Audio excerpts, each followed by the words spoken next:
Երկրի կեսը հանձնելով խաղաղություն կներեք, բայց մտավոր ամենալուրջ խնդիր ունեցողներ կարող է բերել։ Ընդ որում, մենակ հենց իրենք կբերեին նման կարգի խաղաղություն։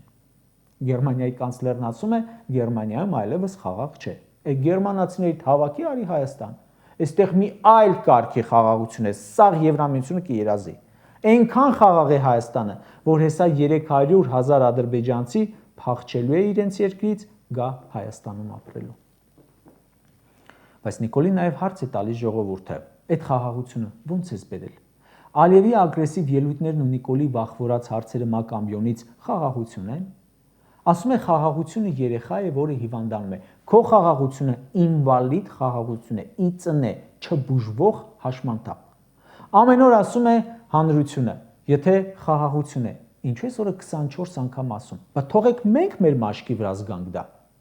Այնտեղ Ալիևն ասում է կապիտուլյացիա, Զանգեզուրի միջանցքը ասում է մի լսեք նրան, խաղաղություն է։ Ձեզ եք համոզում, մեզ չէ։ Քաղաքացին հարցնում է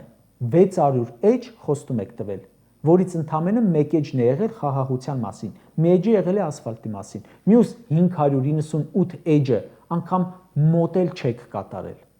Ասել եք մանդատ տվեք, ձեզ փոսից կհանեմ, հիմա ասում եք հանել եմ մայրուղու մեջտեղը, անցնող դարձողը վրայերթի է ենթարկում։